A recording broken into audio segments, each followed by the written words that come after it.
कि इस्लाम ने कितना जबरदस्त इंतजाम किया है। मुसलमानों का बच्चा बिगड़ जाए ऐसा हो ही नहीं सकता।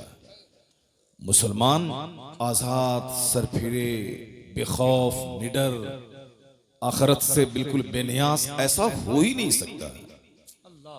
चूंकि हमारे यहाँ है कि 7 साल के ऊपर के लोगों को नमाज पढ़ना है। मरु औलादकुम बिस्सलात वहम अबनाओ, सब ऐसे अपने बच्चों को हुक्म दो नमाज का जब उसकी उम्र 7 साल हो जाए। वद्रिबूहुम अलैहा वहम अबनाओ अश्र सना, अगर 7-10 साल के हो जाएं नमाज ना पढ़ें तो माँ बाप को हुक्म है कि उसे मार के नमाजी बनाता। जमीन जगह मकान के बारे में कहीं नहीं आया है कि तुम बाप हो बेटे को 5 मकान दे दो, तुम बाप हो अपने बेटे को 10 बीघा जमीन दे दो वरना क़यामत के दिन पूछ होगी। नहीं, ये कहीं नहीं आया। ये आया है कि अपने बच्चों को हुक्म दो नमाज का, अगर वो 7 साल का हो जाए और 10 साल का हो तो उसे मार के नमाजी बना दे। चूंकि मुसलमान नमाज उसी तरह अपने लिए जरूरी समझता है जैसे जिंदा रहने के लिए खाने को बंदा जरूरी समझता है। जैसे नहीं खाएं तो मर जाएं, वैसे नमाज नहीं पढ़ें तो समझ लें कि वो मोमिन ही नहीं है, वो ईमान ही नहीं। चूंकि लोग समझते ही नहीं है, इसलिए से अब बगैर नमाज के भी मोमिन बने रह सकते हैं। एक धारणा बन गई कि नमाज पढ़ना एक ऑप्शनल मैटर है, पढ़ें तो ठीक है, नहीं पढ़ें तो ठीक है। यही वजह है कि लोगों के दिमाग में इस तरह की बातें आ गई हैं कि नमाज पढ़े बगैर भी मुसलमान रहा जा सकता है और जन्नत जाया जा सकता है। हालांकि ऐसा नहीं है। मुस्लिम शरीफ की हदीस में आया है, बैनल अब्दे वल कुफ्री तर्कुस सलात, एक मोमिन और एक काफिर के दरमियान जो चीज फर्क पैदा करती है वो नमाज। सुभान अल्लाह, सुभान अल्लाह। और क़यामत के दिन सबसे पहला सवाल नमाज का ही होगा।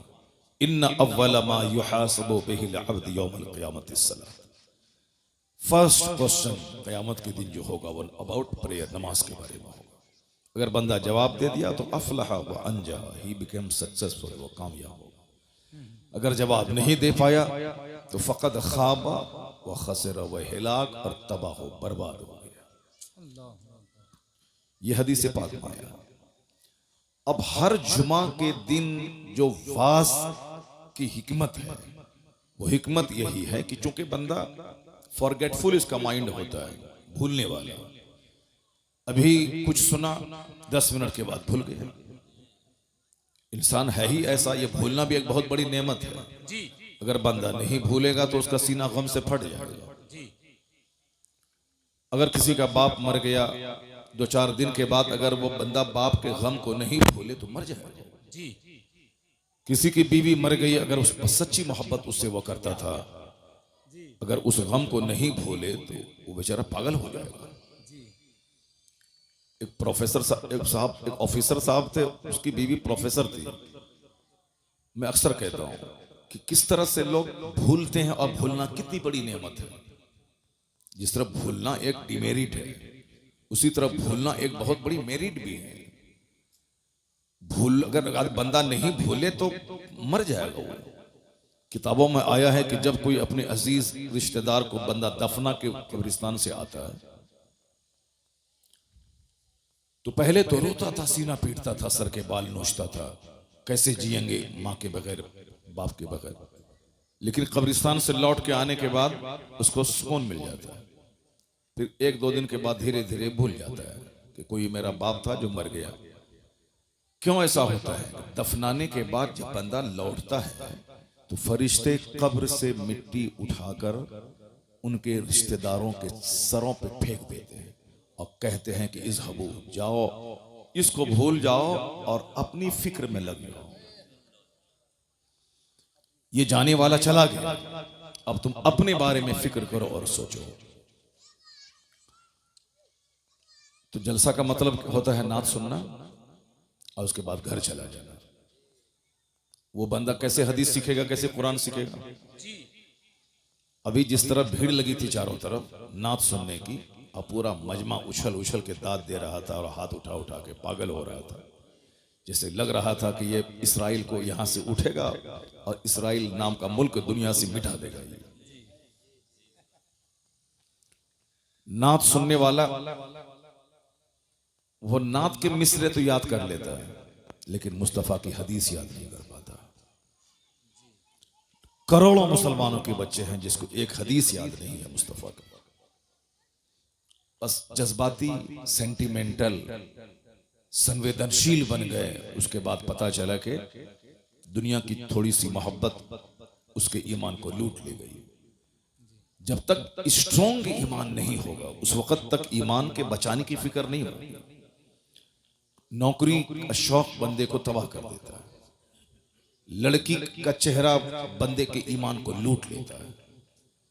लाखों मुसलमानों की बच्चियां हैं जो काफिरों के साथ भाग गई, जबकि उसे मालूम है कि सारी जिंदगी जवान नहीं रहना और हमेशा दुनिया में नहीं रहना।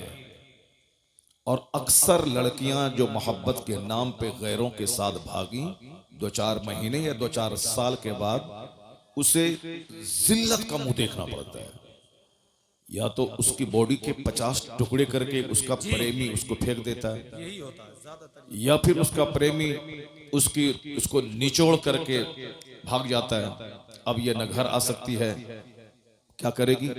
या तो तवायफ के कोटे पे इस्मत फरोशी करे या दरगाहों पे बैठ करके भीख मांगे, उसके अलावा कोई रास्ता नहीं रह जाता।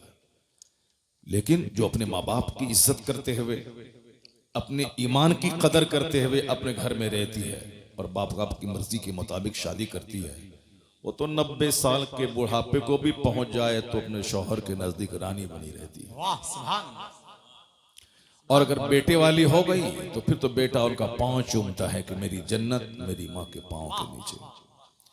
जो भाग गई काफिरों के साथ, जिनकी लाश के हजारों टुकड़े कर दिए गए, ये बताएं ना उसकी दुनिया रही ना आखिरत रही, दोनों जहान की रुसवाई उसके मुकद्दर में हो गई। चूंकि उस लड़की ने जाना नहीं, लड़की हो या लड़का, उसने जाना नहीं कि आखिरत क्या है, ये दुनिया का महत्व क्या है। ये दुनिया एक पानी का बुलबुला है, जैसे उठा खत्म हो गया। एक चिंगारी है जो भड़की बुझ गई। ये दुनिया के 100 साल एक सेकंड है, इसे खत्म हो गए। काफिर चाहे गुड़ खाए के गोबर खाए के शराब पिए के पानी पिए, उसका तो कोई संविधान ही नहीं है उसके पास, ना कोई जीवन पद्धति है, ना कोई नियमावली है, ना कोई सिलेबस ऑफ लाइफ है उसका। उसके नजदीक सब बराबर है, शराब बराबर है, गाय का पेशाब बराबर है, वो जो चाहे पिए। ये तो हम मुसलमानों को समझना है कि क्या राइट है क्या रॉन्ग है, क्या गुड है क्या बैड है, क्या जायज है क्या ना जायज है, क्या करना है क्या नहीं करना है। तो हम मुसलमानों को समझना है, और हमको समझाने के लिए अल्लाह ने अपने महबूब को दुनिया में भेजा है, और हमको समझाने के लिए अल्लाह ने अपने महबूब पर कुरान नाजिल फरमाया कि अल्लाह के महबूब अपना वक्त ज़ाहिरी मुतय्यन पूरा करने के बाद अब वो अपनी कब्र अनवर में आराम करेंगे और सारी उम्मत पे नजर रखेंगे, और इनकी हिदायत के लिए मुस्तफ़ा की हदीस है और अल्लाह का कलाम कुरान करीम है। इन दोनों की रोशनी में मुसलमान जिंदगी गुजारते रहे। तो अब वो कुरान वो हदीस हमारे लिए एक जीवन पद्धति है कि हम कैसे जिए, कुरान में देखें। हम कैसे जिंदगी के दिन गुजारे, मुस्तफ़ा की हदीस में देखें।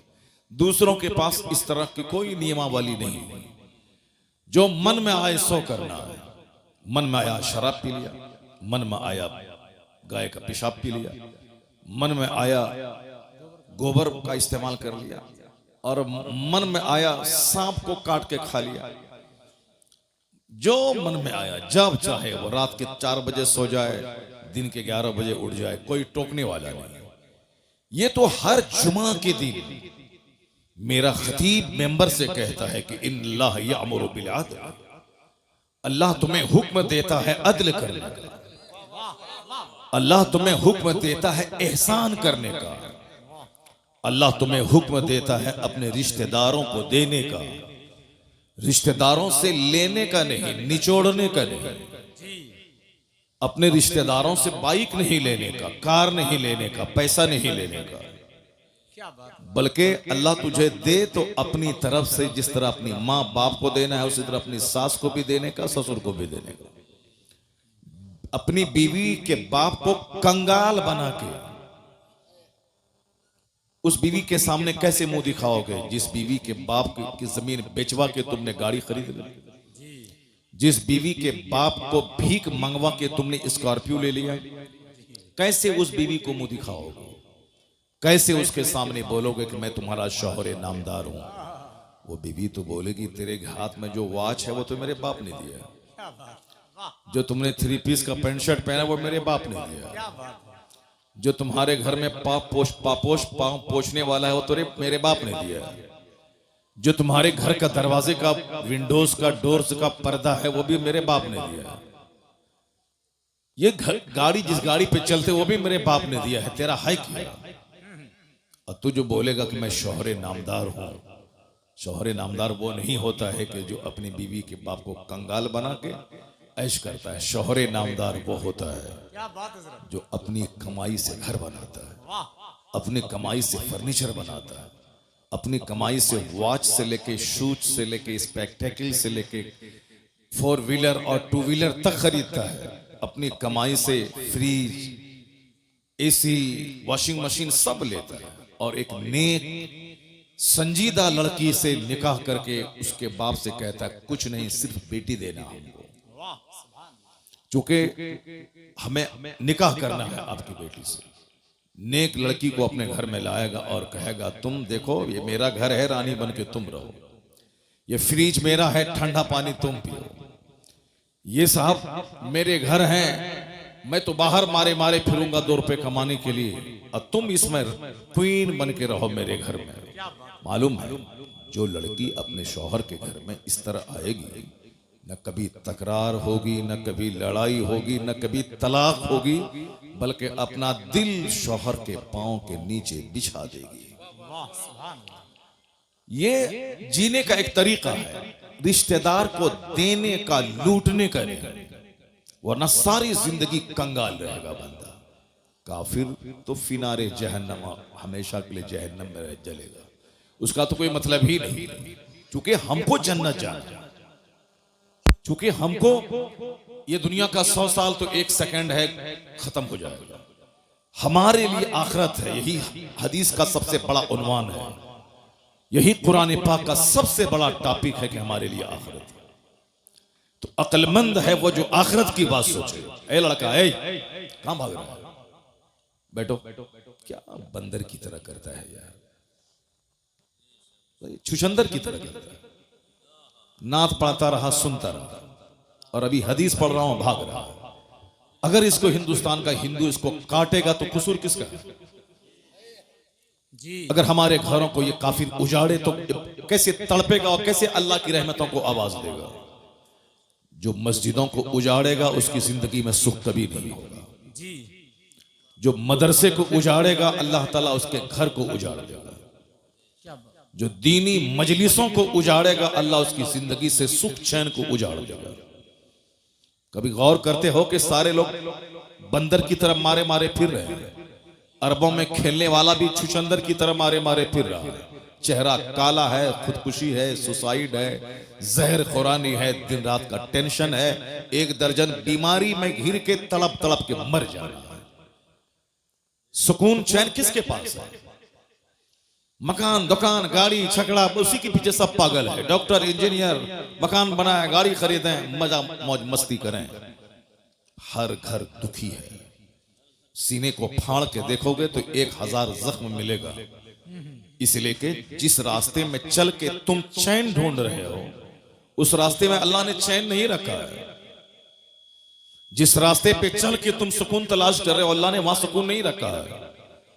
वरना मैं अक्सर कहता हूं कि सुशांत सिंह राजपूत जैसा करोड़ों में खेलने वाला फिल्म का एक्टर वो फांसी के फंदे पे लटक गया। अगर फिल्म में नाचने से सुकून मिलता तो फिर वो फांसी के फंदे पे नहीं लटकता।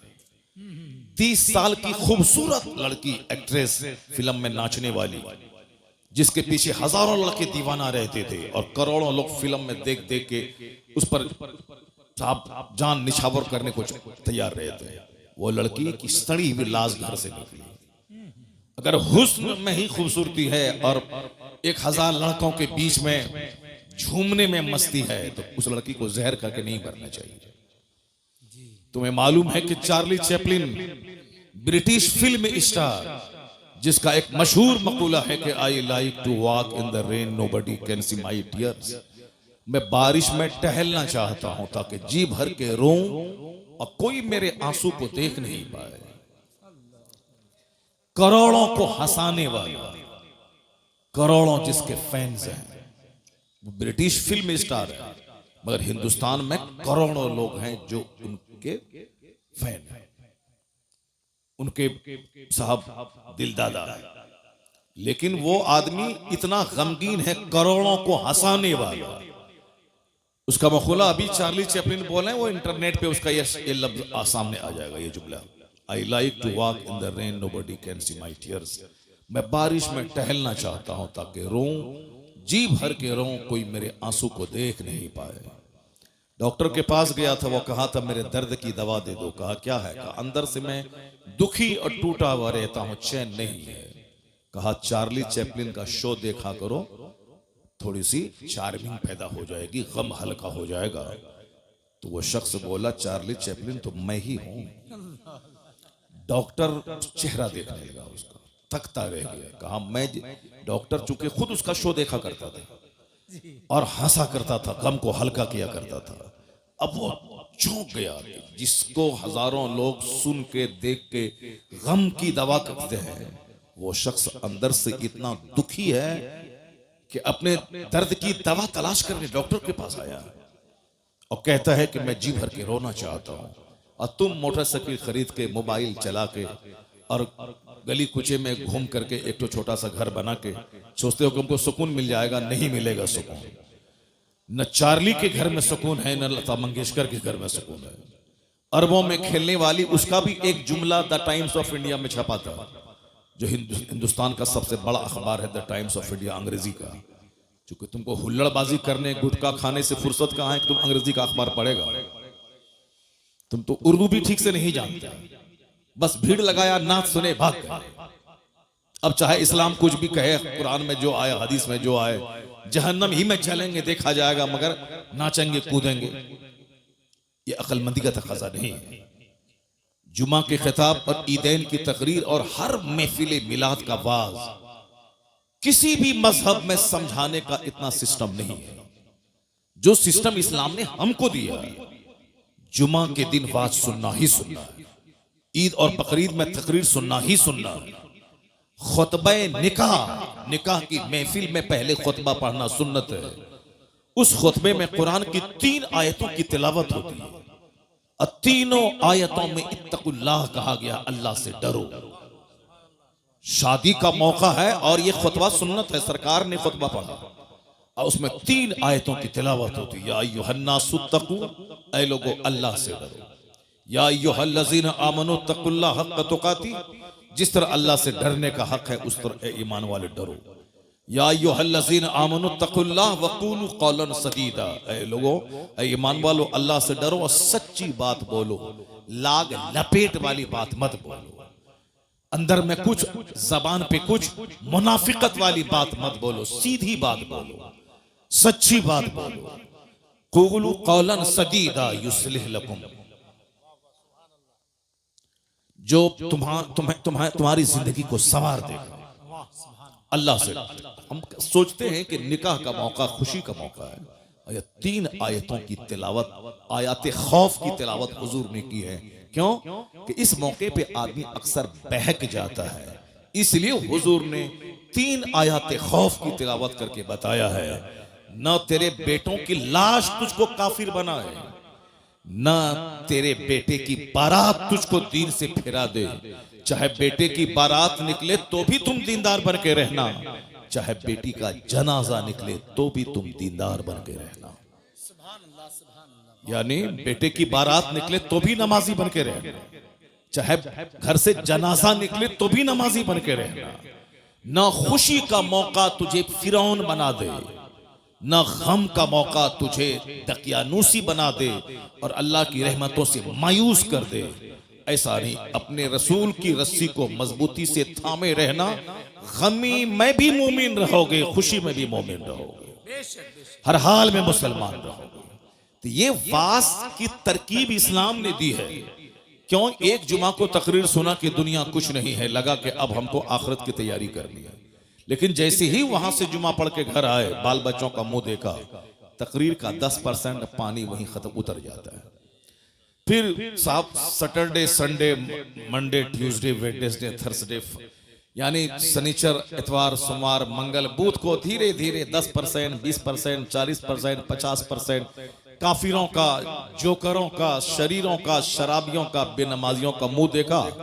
मौलाना साहब ने जो जुमा में समझाया था कि दुनिया जीरो है, आखिरत सब कुछ है, इसको लगा था कि अब मैं आखिरत की तैयारी करूंगा, तो जुमरात होते होते नसीहत का पानी उतर जाता है।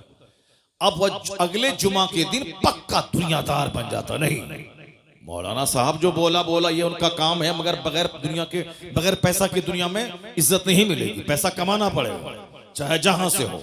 अब ये पक्का फिरौन बन जाता। लेकिन शरीयत ने इंतजाम किया कि जो पानी नसीहत का सूखने वाला है, अगले जुमा को फिर नसीहत का पानी चढ़ा दिया जाए। सुभान अल्लाह, सुभान। जब जमीन सूखने लगती है, खेती के लायक नहीं रहती, आसमान का पानी उस मुर्दा जमीन को जिंदा करता है। उसी तरह दिल जब मर जाता है, गंदों बुरे लोगों की सोहबत में बैठ बैठ कर, तो इस्लाम ने इसीलिए हर जुमा के दिन तकरीर, खुतबे जुमा को लाजिम करार दिया है, ताकि जैसे ही दिल मरने वाला हो, अगले जुमा को नसीहत का पानी फिर उस पर डाल दिया जाए, ताकि वो दिल मरने से बच जाए। ये इतना जबरदस्त इंतजाम इस्लाम ने किया। तो क्या कोई शख्स जो हर जुमा के दिन फाज सुनता है, अल्लाह के डर और आखिरत की बात, एक खुतबे में आया है, ज़ादुकुम कलीलुन कलील, तुम्हारा सफर का जो खर्च है बिल्कुल थोड़ा, तेरे पास नेकियां थोड़ी है, तेरे पास, तू जिस रास्ते का मुसाफिर है, वह सबीलुकुम तवीलुन तवील, तेरा रास्ता बड़ा लंबा है। मरने के बाद कब्र में कितने हजार साल तक रहना है कोई नहीं जानता।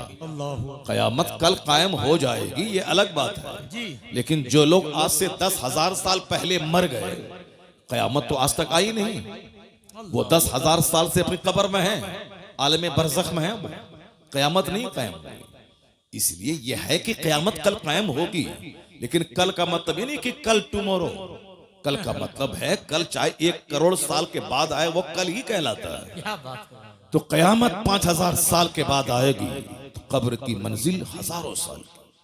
मैदान महशर जब कायम होगा, जब कयामत आएगी, दुनिया का विनाश होगा, वहां का जो एक दिन होगा 50,000 साल का। कोई दरख्त और किसी दीवार का साया नहीं होगा, कोई दरख्त नहीं होगा, तमाम जमीन परपट मैदान हो जाएगा, और वहां हिसाब किताब होगा। लोग अपने अमाल के हिसाब से नाक तक, गर्दन तक, सर तक पसीने में डूबे रहे। सवा नेज़े पे आफताब, जमीन तांबे की, कोई किसी का पुरसाने हाल नहीं। न माँ अपने बच्चे को याद करेगी, न बच्चा अपनी माँ को याद करेगा। यौम यफिरुल मर्उ मिन अखी व उम्मिही व अबी, कुरान में अल्लाह कहता है, डरो उस दिन से जिस दिन एक भाई भाई से भागेगा, औलाद वालदैन से भागेगी, माँ बाप औलाद से भागेंगे। एक लौता बेटा जिसके बगैर माँ जिंदा नहीं रह सकती थी, कयामत के दिन वो देखेगी कि मेरे बेटे को आग में डाला जा रहा है, मेरा बेटा एक नेकी की खातिर जहन्नमी बन रहा है, माँ एक नेकी उसको नहीं देगी, क्योंकि वो आखिरत है, दुनिया नहीं है, वो आखिरत है। आखिरत में कोई किसी का पुरसाने हाल नहीं होगा।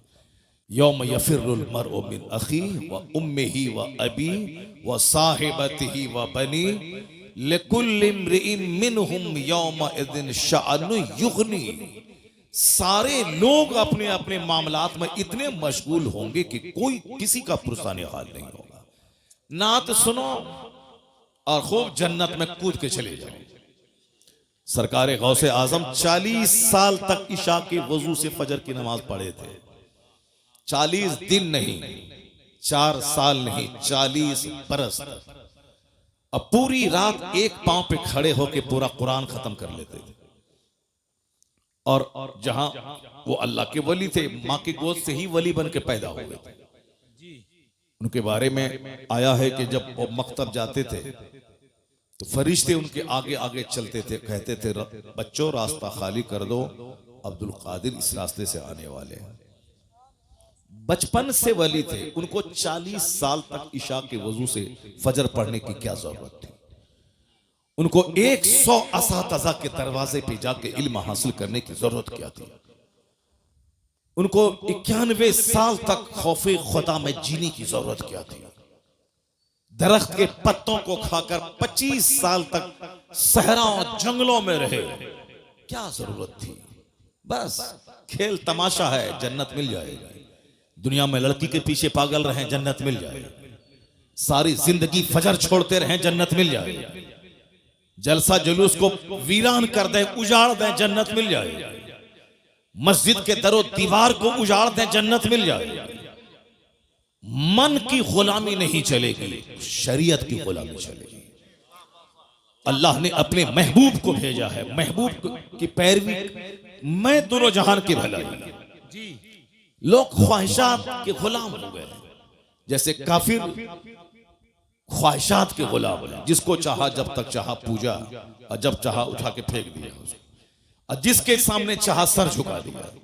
कभी दरख्त के सामने, कभी पेड़ के सामने, कभी छुचंदर के सामने, कभी बंदर के सामने, कभी नदी के सामने, कभी नाला के सामने, कभी गाय के सामने, कभी बैल के सामने, कभी सूरज के सामने, कभी उगते सूरज, कभी डूबते सूरज, न जाने कहां जिसके सामने जहां देखा सर झुका दिया। कोई चूंकि उसका हिसाब लेना देना नहीं है, कोई उसके पास कोई गाइडेंस नहीं है, इसलिए जिसको जहां देखा, जिसमें ताकत देखी, उसी को खुदा कह दिया। अल्लाह रब्बुल इज्जत ने मुसलमानों पे एहसान किया कि मेरी पेशानी बंदर के सामने जलील नहीं हो रही, हमारी पेशानी किसी दरख्त के सामने जलील नहीं हो रही, हमारी पेशानी किसी छुछंदर के सामने जलील नहीं हो रही। हम किसी सांप, किसी हाथी, किसी गाय को खुदा नहीं कह रहे हैं। एक खुदा को माना, बेशुमार जगहों पे पेशानी जलील होने से बच चलेगा। यह इस्लाम लाने का सबसे बड़ा बेनिफिट यही है कि कहो ला इलाहा इल्लल्लाह, there is no any god but Allah. Allah मेरा माबूद है। अब जन्नत तो वहां मिलेगी, इस दुनिया में दर दर की ठोकर खाने से पेशानी बच गई। और यह दलील बनकर अल्लाह ने अपने महबूब को भेजा, दलील बनाकर। जो सूरज को पूजता है, मेरे मुस्तफा की उंगली का इशारा पाके सूरज डूबा वापस आ रहा। सूरज को तुमने ताकत देख करके खुदा कहा था ना, तो वो ताकतवर सूरज तो ताकतवर मुस्तफा के इशारे पे गुलामी कर रहा है। तुमने चांद को खुदा कहा था ना, ये चांद मुस्तफा का इशारा पाके 2 टुकड़ों में बढ़ जाता है। तुमने पत्थर को खुदा कहा था, ये पत्थर मुस्तफा के पाए अक़दस को पाके अपने सीने पे नक्श उभार लेता है, पत्थर मुस्तफा पे सलाम पढ़ता है। तुमने सांप को खुदा कहा था, ये सांप मुस्तफा के गुलामों की गुलामी कर रहा है। तुमने समंदर दरिया को खुदा कहा था, वो दरिया मुस्तफा के गुलामों के लिए धूल में तब्दील हो जाता है। तो जिस दरख्त को तुमने खुदा कहा था, ये दरख्त मुस्तफा को सजदा कर रहा है। इसलिए ए सारी दुनिया के लोगों, अगर तू तलाश करता है कि मेरा खुदा कौन है, आ जाओ मेरे महबूब के पास। जिन जिन चीजों की तू परस्तिश करता है, जिसको खुदा कहता है, वो सारी चीजें मुस्तफा के इशारे पे गर्दिश कर रही है। अब जब दुनिया मुस्तफा के पास पहुंचेगी, तो अब वहां उसको ज्यादा देर नहीं लगेगी खुदा की मार्फत हासिल करने में। क्योंकि जो सबसे ज्यादा ताकतवर है, जिनको दरख्त सजदा करे, जिनका कलमा पत्थर पढ़े, जिनके इशारे पे सूरज और चांद गर्दिश करें, ये अपनी पेशानी जमीन पर टेके हुआ है और कहता है सुबहान रब्बियल आला। मतलब इतना ताकतवर मुस्तफा, जिसको खुदा कह दे वही खुदा है, जिसको सजदा करे वही मस्जूद है। तो अब दुनिया को समझने में देर नहीं लगी कि मोहम्मद अरबी खुदा का पता बताने आया है। इसलिए अल्लाह ने कहा कद जाकुम बुरहानुम मिर रब्बिकुम, तुम्हारे रब की तरफ से दलील बन के मुस्तफा आ गए। मुस्तफा को देखो, खुदा समझ में आएगा। इन्हें देख ले, दुनिया की सच्चाई समझ में आ जाएगी, आखिरत की सच्चाई समझ में आ जाएगी। बहुत अच्छा। मुस्तफा दोनों जहान की वास्तविकता को बताने आए हैं। अब जाहिर सी बात है, जो हुजूर को पढ़ेगा वो जानेगा, जो सरकार दो जहां की बायोग्राफी का मुताला करेगा वो जानेगा, और जो तमाशा देखेगा जागे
साहब अपने खरबों की जन्नत को दांव पे लगाए 2 टका कमाने के लिए। जैसे तुम इंजीनियर बनते हो 2 टका कमाने के लिए, तुम डॉक्टर बनते हो 2 टका कमाने के लिए। तुमको न नमाज की फिक्र है, न रोजे की फिक्र है, न आखिरत की फिक्र है, न कब्र के सवाल जवाब की फिक्र है, न कुरान पाक में जो खरबों नसीहतें हमारे लिए हैं उसके पढ़ने की फिक्र है। बस physics, chemistry, biology, zoology, botany पढ़ा, नौकरी मिली, 1 लाख रुपए महीना कमाया, पेट भरा, छोटा सा घर बनाया, छोटी सी स्विफ्ट खरीदी, इतराया, चक्कर आया, गिरे, मर गए। अब सारी दुनिया खत्म। अब जहां गए वहां का एक दिन 50,000 साल के बराबर। ये बताओ क्या करोगे वहां, क्या होगा वहां? ना कोई पुरसाने हाल नहीं होगा वहां। वहां ये नहीं बोलेगा कि मालिक हम नहीं जानते थे, नहीं। तो जुमा के दिन तुमको बताया जाता था कि अल्लाह हक है, कुरान हक है, नबी हक है, जन्नत जहन्नम हक है। हर ईदैन की किताब में तुमको बताया जाता था कि जन्नत हक है, जहन्नम हक है, कुरान हक है। ये आखिरत तुम रोजाना लाशों को कांधे पे उठाते थे जो तुम्हारी तरह तुमसे ज्यादा ताकतवर था, लेकिन फजर के बाद उसकी मौत का ऐलान हुआ, जोहर के बाद तुम उसको दफन करके कब्र से आ गए, मगर फिर भी तुमको होश नहीं आया कि हो सकता है कल फजर के बाद मेरी मौत का ऐलान हो जाए। तुम ये सोचे कि ये मरा है, मैं तो नहीं मरूंगा, इसलिए तुम दुनिया में मस्त रहे। अजान की आवाज तुझको बुलाती थी कि खाना पीना तो सूअर छुछंदर सबको अल्लाह रोजी देता है। वमा मिन दाबतिन फिल अर्द इल्ला अल्लाह रिज़्क़ुहा। कुरान साफ कहता है कि जमीन पे चलने वाला कोई चौपाया ऐसा नहीं है जिसकी रोजी का जिम्मा अल्लाह ने ना लिया हो। काफिर अल्लाह को गाली देता है मगर अल्लाह उसे भी रोजी देता है। जो अपनी इज्जत बेचकर तवाइफ के कोठे पे 2 रुपया कमाती है, अल्लाह उसे भी रोजी देता है। सूअर, बंदर, छुछंदर, सांप, उसको अल्लाह रोजी देता है। जो अल्लाह को गाली देता, कहता है कि कोई अल्लाह नहीं है, वह नास्तिक माअज़ल्लाह, अल्लाह उसे भी रोजी देता है। सारी कायनात का खालिक अल्लाह है, इस सबको इसका इकरार है। चाहे भले ही अपनी जबान में जो कह दे, वह बोले कि साहब उस खुदा को जो अपनी जबान में, इब्रानी में, सुरियानी में, अंग्रेजी में, हिंदी में जो कहे, मगर वह बोलता है कि गॉड इज वन, अल्लाह एक है जो सारी दुनिया को पैदा किया है। भले ही बहुत सारे लोग हैं जो किसी राजा के बेटा को खुदा कहता है, जो खुद माँ के पेट से पैदा हुआ है, जो एक राजा का बेटा है, ये खुदा कैसे हो सकता है? जो अपने माँ के पेट में रहा, पैदा हुआ, उसकी माँ थी, उसका बाप था, जो दुनिया का खुदा है उसका कोई न माँ है न उसका बाप है, वो लम यलिद वलम यूलद है, और ये इस राजा का बेटा को खुदा कहता है। तो अब उनको कहा जाए तो वो कहता है कि हाँ ये उस खुदा का ये अवतार बन करके आ गए। अब तरह खुराफात में लोग गुम हो गए। खुदा का अवतार बन के आ गए, खुदा का पैगंबर बन के बंदा आता है, खुदा बन के कोई आदमी की शक्ल में नहीं आता है। तो अब वो अपने हिसाब से कह रहा है, मगर ये कह रहा हूं आपसे कि उसको जैसे चाहे वो बोलता है, लेकिन सच्ची बात यही है कि दुनिया का खालिक मालिक अल्लाह है। वही सबको पैदा किया है, वही सबको मौत देता है, वही सबके लिए जन्नत और जहन्नम वहां बनाया है कि जो यहाँ ईमान लाया अच्छा काम करें उसके लिए जन्नत है, जो यहाँ ईमान नहीं लाए बुरा काम करें उसके लिए आग है। और इस दुनिया में रोजी सबको मिलेगी, कोई भूखा नहीं मरेगा। वमा मिन दाब्बतिन फिल अर्द इल्ला अल्लाह रिज़्क़ुहा। जमीन पर चलने वाला कोई चौपाया ऐसा नहीं है जिसको अल्लाह रोजी नहीं देता। इन्नल्लाह हुवर रज़्ज़ाक़ु ज़ुल क़ुव्वतिल मतीन। अल्लाह जबरदस्त रोजी देने वाला है, इसलिए अल्लाह मोमिन को भी रोजी देता है, काफिर को भी देता है, नेक को भी देता है, बद को भी देता है, नमाजी को भी देता है, बेनमाजी को भी देता है। इसी पॉइंट को अगर आप गौर से सुन लें तो मकसद जिंदगी का फलसफा मसला हल हो जाएगा। क्योंकि गौर से सुनते ही नहीं, आप बोलते कि मौलाना साहब तकरीर अपने हिसाब से करते हैं, जो वो रट के आते हैं, बोल के आते हैं, अपना मजमून सुना दिया, अपना काम किया, चला गया। जैसे कोई आया, नात पढ़ा, जो गाया, अपना पढ़ा, अपना काम किया, चला गया। वैसे ही मौलाना साहब अपना गा रहे हैं, अपना बजा रहे हैं और गा बजा के चले जाएंगे। ऐसा नहीं है, ऐसा नहीं है। आलिम दीन कुरान सुनाते हैं, हदीस सुनाते हैं। ये वो काम है जो अंबिया और मुरसलीन के गुलाम बनकर उलमाए कराम कर रहे हैं। यही पैगाम अंबिया कराम पहुंचाते थे कि तुम अपना मकसद हयात पहचानो, तुम जानो कि तुम क्यों पैदा हुए, और उलमा अंबिया के वारिस बनकर तुम तक सच्चाई पहुंचाते हैं कि दुनिया की वास्तविकता क्या है, हकीकत क्या है, हम क्यों पैदा होते हैं, क्यों मर जाते हैं। ये सच्चाई यही है कि रोजी सबको मिलेगी। जो रोजी सबके लिए है उसके लिए मेहनत देखिए कितनी है। 30 साल पढ़ना, 30 साल नौकरी करना, यह है उस वह रोजी जो रोजी बंदर छुछंदर सबको मिलती है। उसके 30 साल पढ़ना, 2-4-5 साल कंपटीशन फेस करना, मारे मारे फिरना, सऊदी अरब जाना, अमेरिका जाना, 2 टका कमाना, घर बनाना, खाना, शादी ब्याह करना, 2 बच्चा पैदा करना, उसके बाद मर जाना। ये रोजी जो सबके लिए, उसके लिए इतनी मेहनत है। मगर जन्नत सबके लिए नहीं है। जन्नत करोड़ों में किसी किसी के लिए। अल्लाह ने रोजी का सबके लिए वादा किया है, सबको रोजी मिलेगी। अल्लाह को गाली दो तो भी रोजी मिलेगी, नमाज नहीं पढ़ो तो भी रोजी मिलेगी, जिना करो, शराब पियो, जुआ खेलो, सबको रोजी मिलेगी। मगर जन्नत सबको नहीं मिलेगी। जन्नत करोड़ों में किसी किसी को मिलेगी। और जन्नत मिलेगी किसको? इल्लल लज़ीना आमनू व अमिलुस सालिहात, जो ईमान लाया, अच्छा काम किया। यहां इज्जत की रोजी मिलेगी, मरने के बाद मुस्तफा की जन्नत मिलेगी। सुभान अल्लाह, सुभान अल्लाह। इल्लल लज़ीना आमनू व अमिलुस सालिहात, जो ईमान लाया, अच्छा काम। तो हमें 24 घंटे में जो रोजी के लिए 12 घंटे में मारे मारे फिरता हूं, जो रोजी सबके लिए है, ये 12 घंटे जन्नत के लिए फिरना चाहिए। हकीकत में जहां खरबों साल रहना, जहां महासंखों साल रहना, उसके लिए 12 घंटे अगर बंदा पागल रहे तो आदमी समझेगा हाँ हाँ जो असल है, हकीकत है, सच्चाई है। जहां खरबों साल रहना है, जो जन्नत हमारे लिए है कि नहीं है, बंदा डरता रहे, उसकी तैयारी करे। ये लोग देखेंगे तो कहेंगे हाँ ये मकसद हयात को पा लिया। जो रोजी कोढ़ी के लिए भी है, जो रोजी समाज का निकम्मा जो फालिज ज़दा है उसके लिए भी है। यहां अरबों में खेलने वाला आदमी ऐसे सूख के कांटा हो गया, शुगर ने अटैक किया और सारा गोश्त को शुगर चाट गया। और जिसका 2 पांव नहीं है वो रेलवे स्टेशन पे भीख मांग रहा है। इतना मोटा ताजा है कि उसको देखने के बाद आदमी दंग रह जाता है। पांव दोनों नहीं है, फालिज ज़दा, लेकिन मोटा ताजा है साहब। बॉडी से जैसे चर्बी फट जाएगी। और यहाँ 1000 एकड़ जमीन का जोतने वाला शुगर ने दीमक की तरह सारा गोश्त चाट के खा गया है। इसका मतलब है अगर मेहनत से बंदा खाता, ये अरबपति को खूब ज्यादा मोटा रहना चाहिए। और वह बेचारा फालिज ज़दा भिखारी जिसको कमाता नहीं, उसको कम रोजी मिलती है, उसका बदन सूख जाना चाहिए। लेकिन यहाँ उल्टा मामला है, जो कमाता नहीं है वो चर्बी फूट रही है उसके बदन से। और जो 1000 एकड़ का जमीन का मालिक है या सूख के कांटा हो रहा है। पता चला रोजी कमाई की बुनियाद पर नहीं मिलेगी। अल्लाह ने जिस जानदार को पैदा किया है सबको रोजी देने का अल्लाह ने वादा किया है। बंदर, चुचंदर, सुअर, हाथी, गाय, भैंस, बैल, सबको, सुअर जैसा खतरनाक जानवर जो बिल्कुल नजीस से ऐन है, वो अंग अंग उसका नापाक है, लेकिन वह सुअर भी खाता है। कुत्ता, जिसको कुत्ता कह करके लोग उद्धृत करते हैं, ये कुत्ता है, वो कुत्ता को भी रोजी मिलती है। मछली, जो व्हील मछली, जो रोजाना की खुराक उसकी मनों में है, वो समंदर में छोटी छोटी मछलियां अल्लाह ने इतनी पैदा कर दी ताकि बड़ी मछली छोटी मछली को खा के जिंदा रहे। सांप नाबीना, जो दरख्त की सबसे ऊंची टहनी में लिपटा हुआ रहता है, अल्लाह परिंदों के जरिए उसके मुंह में रोजी डाल देता है।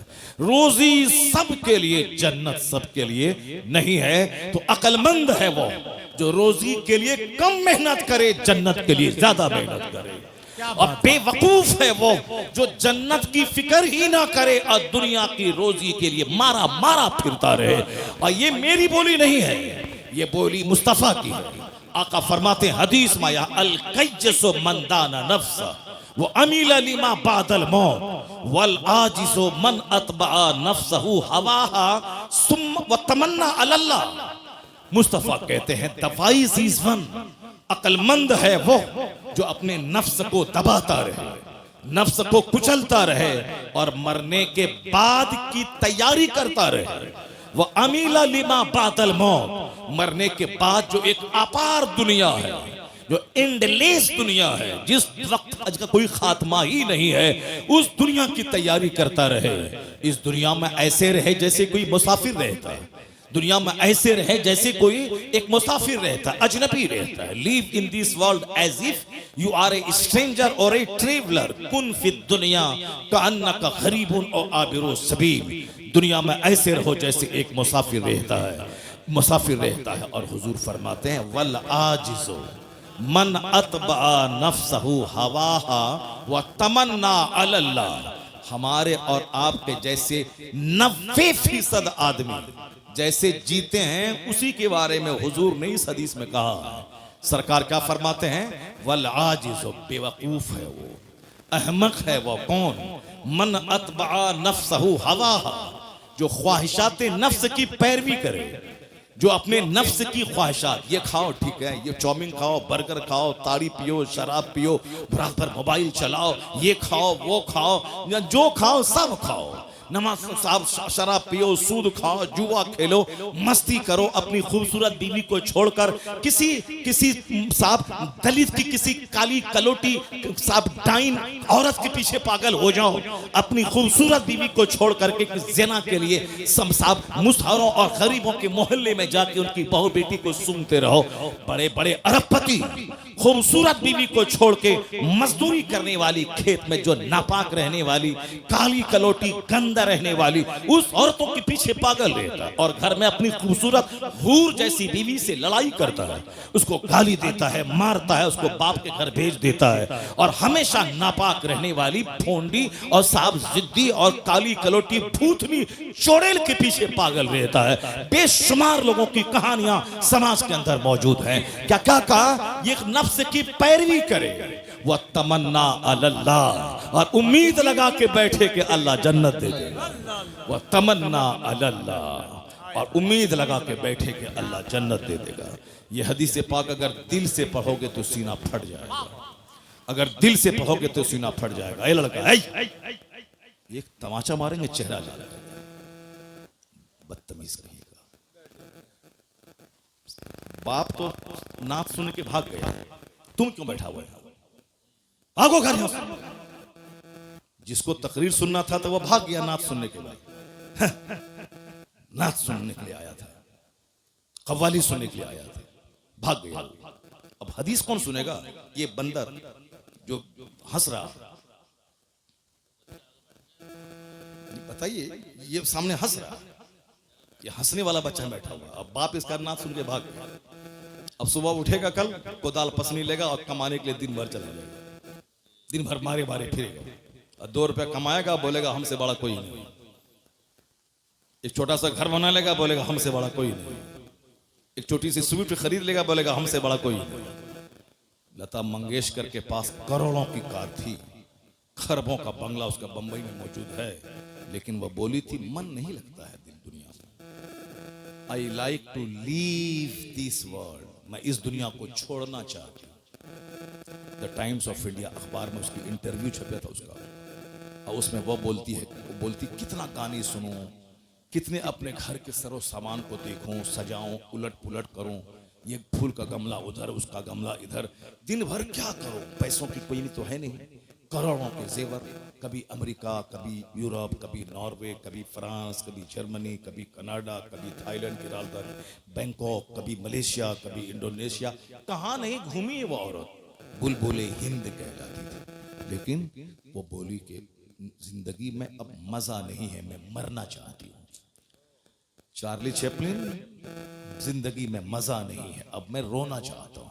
और तुम स्विफ्ट, गुटखा और सिगरेट और छोटा सा बगैर प्लास्टर के घर लेकर के तुम मजा लेना चाहते हो, कैसे मजा मिलेगा? वहां खरबों में खेलने वाला तो मरना चाहता है, वहां खरबों में खेलने वाली मरना चाहती है। तो अब तुम्हारा अकीदा रोशन हो रहा है, तुम्हारे कुरान का पैगाम सर चढ़ के बोल रहा है। क्या बोल रहा है कि दुनिया ने तो सोचा था फैक्ट्री डालूंगा मजा मिल जाएगा, बंबई में घर खोद बनाऊंगा मजा मिल जाएगा, लंदन घूमूंगा मजा मिल जाएगा। अरे अल्लाह ने मजा लंदन घूमने में रखा ही नहीं है, न सोफा में, न गद्दा में, न इनोवा में, न फॉर्चूनर में, न जागवार कंपनी की 10 करोड़ की कार में, न बंबई के 100 मंजिला मकान में, न बुर्ज खलीफा दुबई में, न अमेरिका के साथ व्हाइट हाउस में, तो सुकून है कहां? इंजीनियर जहर खा के मर रहा है, वो डॉक्टर कलकत्ता का देखा, अब वो जेल में सड़ेगा, फांसी की सजा उसको होगी, अरबों में खेलने वाला, मगर वही ख्वाहिशात की गुलामी ने तबाह किया। पता ये चला कि सुकून न डॉक्टर बनने में है, न इंजीनियर बनने में है, न अमेरिका घूमने में है, न मकान बनाने में है, न 50 कपड़ा डेली चेंज करने में है, तो सुकून है कहां? अल्लाह अला बिज़िक्रिल्लाह तत्मइन्नुल कुलूब, कुरान कहता जान ले जहां इबादत है वहां सुकून है, जहां जिक्र है वहां सुकून है। ये दिलों को सुकून अल्लाह की याद ही में मिल सकता है। नारे तकबीर, नारे रिसालत, मसलके आला हजरत, सुभान अल्लाह, सुभान अल्लाह। अला बिज़िक्रिल्लाह तत्मइन्नुल कुलूब। आज सबको दिल की बीमारी लगी हुई है। क्यों? इस दिल में अल्लाह की याद के अलावा सब कुछ है। इस दिल में बीवी है, बच्चा है, शादी है, बियाह है, इस दिल में सब कुछ है। अल्लाह ही नहीं जो हमारा हकीकी मालिक, हमारा खालिक, हमें मारने वाला, हयात देने वाला, जन्नत देने वाला, रोजी देने वाला है, वो अल्लाह की मोहब्बत ही दिल में नहीं। मर्द को रहना चाहिए जलसे में, तो वहां वो बैठी हुई है, वो सब बताइए। जिसको गप करने से फुर्सत नहीं है वो बैठी हुई, वो भी बोलती है कि फला शायर को बुलाइए और उस शायर को ये बोलो कि फला नात पढ़े। एक औरत आप लोगों से बोली, मौलाना साहब आ रहे हैं, इनकी तकरीर हम सुनते हैं नेट में, और उनको बोलिए कि वो हदीस पाक पढ़े जो वहां पढ़े थे। किसी को बोला? नहीं बोला। लेकिन वो उसमें से बहुत सारी हैं जो आपको बोली होगी। बोले कि मैं हुजूर आपको देखना चाहता हूँ, ये कलाम पढ़वाइएगा। ये उनको बोलना, हुजूर मैं आपको देखना चाहता हूँ, हुजूर मैं मदीना जाना चाहता हूँ, हुजूर ये उसको बोलिएगा कि वो जो है फला शेर पढ़े, फला नात पढ़े। बताइए, हदीस के बारे में कोई सवाल नहीं, कुरान शरीफ की आयतों के बारे में कोई फरमाइश नहीं है, वो नात के बारे में फरमाइश है। ये नात सुनने वाली तो यहाँ बैठी हुई है, जाओ घर जाओ। जब तुमको तकरीर ही नहीं सुनना है तो नात सुन करके जाओ घर जाओ। जब बैठी है तो गौर से सुनो, बात क्यों कर रही है? अपनी तकरीर में मस्त है, अपनी तकरीर में मस्त है, अपने गप करने में लगी हुई है, अपने गप करने में लगी हुई है। गौर से सुनो, तकरीर सुनो, कुरान सुनो, हदीस सुनो। और अगर एक औरत पढ़ लिख ली, गांधी जी ने तो आज कहा था, give me a good mother I will give you good society. तुम मुझे एक अच्छी माँ दे दो, मैं तुझे एक अच्छा समाज दे दूंगा। क्योंकि माँ की गोद में समाज पलता है। गांधी जी ने आज कहा था, मगर मेरे पैगंबर ने 1400 साल पहले कहा था, तलबुल इल्म फरीज़तुन अला कुल्ले मुस्लिमी व मुस्लिमा। हर मुसलमान मर्द और औरत पे इल्म हासिल करना फर्ज है। औरत अगर इल्म हासिल कर ली तो माँ की गोद बच्चों का पहला स्कूल। बाप चाहे जहां रहे, जिस माँ की जबान नफीस होगी उसके बच्चों की जबान भी नफीस होगी। और अगर कोई बच्चा गसीला हो, बच्चा जिद्दी हो, बच्चा बदअखलाक हो, तो समझ लें कि उसमें 50 नहीं 90% हाथ उसकी माँ का होता है। अगर बच्चे की जबान अगर गलत है तो माँ का रोल है। इसको सिर्फ सजने संवरने और साहब शादी ब्याह के दिन नया जेवर का मुतालबा करने से फुर्सत ही नहीं है। इसको क्या बच्चों की तरबियत करेगी? बच्चे कैसे बोले, बच्चे कैसे पढ़े? शहर में एक अच्छी औरत का बच्चा वो कभी नहीं बोलता है कि आसान हो रहा है, वो कभी नहीं बोलेगा कि दाल बहुत पतला है, नहीं बोलेगा, क्योंकि माँ कभी नहीं बोलती है कि अजान हो रहा है। माँ हमेशा कहती है अजान हो रही है। माँ हमेशा बोलती है कि दाल पतली है, रोटी अच्छी है, चावल अच्छा नहीं है। तो अब माँ की बात को बच्चा माँ की गोद से सुन कर अनकंसस लाशऊर में उसको स्टोर करता है, और जब उसकी जबान पे बोली खुलती है तो वही बोली निकलती है जो माँ से सुन करके यहाँ अनकंसस में था, वही वहां से निकलते हुए शऊर की जबान पे वही जुमले आ जाते हैं। इसलिए शादी ब्याह में कार मोटर कार देखने वाला अच्छी बीवी का सिलेक्शन करो, दौलत को तलाक दे दो, सिर्फ अच्छी औरत चाहिए। जिसकी जबान अच्छी हो, जिसका अखलाक अच्छा हो, जिसका किरदार अच्छा हो, जिसका वेशभूषा अच्छा हो, जो अपनी जिंदगी को 10 मर्दों की गोद में झुलाने वाली ना हो, जो अपनी जीवन अपनी जिंदगी की सुरक्षा करने वाली हो, जिनका आंख शौहर की अमानत, जिसकी जबान शौहर की अमानत, जिसका जिस्म शौहर की अमानत, और अपने बच्चों को पालने की खातिर अपनी जिंदगी की हिफाजत करे। अगर दागदार जमीन होगी कभी अच्छी फसल नहीं पैदा होगी, और जो जमीन जरखेज होगी जबरदस्त फसल पैदा करेगी। ये माँ है, माँ का पेट जमीन का काम करता है, बाप उसमें बीज डालता है। अगर बीज नाकारा हो तो भी फसल नाकारा, और जमीन अगर जली हुई, सड़ी हुई, गंदी और साहब बंजर जमीन हो, उससे कभी कोई अच्छी फसल की उम्मीद नहीं कर सकता है। क्योंकि दुनिया का सारा काम एक सिस्टम से होता है। गौर से सुनना, भले ही बात छिड़ गई है, मैं इसको मुकम्मल कर देता हूं, उसके बाद फिर मैं अपनी तमहीद पे लौट के आता हूं। उसके बाद अगर मौका मिलता है तो तकरीर करता हूं, अगर मौका नहीं मिलेगा तो फिर दूसरी बार आएंगे तब तकरीर करेंगे। लेकिन पहले इस टॉपिक को सुन लो, जो बात छिड़ गई है। मेरी माँ बहन भी गौर से सुन ले, गौर से सुने मेरी बात, और इसको हवाई बात समझ करके ना, बल्कि दिल में जगह दे रहे, उसको अपनी जिंदगी में उतारने की कोशिश करे, और समझ लें कि तकरीर नाचने का नाम नहीं है, तकरीर हाथ नचाने का नाम नहीं है, तकरीर कुर्सी तोड़ने का नाम नहीं है। तकरीर है कुरान हदीस का मीठा पैगाम दिल में उतार देने का, जो आदमी की सोच बदल दे, जो आदमी की आंखों को इस काबिल बना दे कि आंख किसी लड़की की मोहब्बत में ना रोए, खालिक के कायनात की मोहब्बत में रोने वाली बन जाए। ये आंख दुनिया की मोहब्बत में ना रोए, मुस्तफा की मोहब्बत में रोने वाली बन जाए। ये जबान गाने के लिए ना हो, बल्कि जबान अल्लाह रसूल के जिक्र के लिए वक्फ हो जाए। तकरीर वो है जो हमारे दिल की दुनिया बदल दे, जो हमारी सोच बदल दे, जो हमारे जीने, हमारी जिंदगी में यू टर्न ले आए। जा रहा था पूरब की तरफ, सोचता था काबा पहुंच जाऊंगा, लेकिन पूरब जाने वाला कहीं काबा पहुंचता है। तू बकाबा न रसी ए एराबी की रह के मी रबी बतुर्किस्तान अस, ए एराबी तू काबा तक नहीं पहुंच पाएगा, क्योंकि जो रास्ता तुमने चुना है ये रास्ता काबा का नहीं, ये रास्ता तुर्किस्तान का है। हम लोग जिस हाल में जी रहे हैं, ये रास्ता खुदा की रहमतों को अपनी तरफ मुतवज्जह करने का रास्ता नहीं है, ये रास्ता है अल्लाह के अजाब को दावत देने का, ये रास्ता है मुस्तफा की नाराजगी के मोल लेने का, ये रास्ता है औलिया और सालिहीन की रूहों के रूठ जाने का, ये रास्ता है अपने घर को तबाह बर्बाद करने का, ये रास्ता है आने वाली नस्लों को मिलिया मेट करने का रास्ता है। रास्ता वही है बमुस्तफा बरसा खेशरा के दीने हमा उस कर बबू न रसीदी तमाम बुलहब। डॉक्टर इकबाल ने कहा था, अपने आप को नबी के कदमों में डाल दे, वही सारा दीन है, जो वहां तक नहीं पहुंच पाया उसमें और अबू लहब में कोई फर्क नहीं है। बमुस्तफा बरसा खेशरा, अपने आप को नबी के कदमों में डाल दे, नबी तक पहुंचा दे, और अपनी जिंदगी का मकसद मुस्तफा की गुलामी बना ले। जब तू मुस्तफा का सच्चा गुलाम बनेगा, जन्नत वहां मिलेगी, दुनिया का अल्लाह तुझे इमाम और बादशाह बना देगा। की मोहम्मद से वफा तूने तो हम तेरे हैं, ये जहां चीज है क्या लहो कलम तेरे।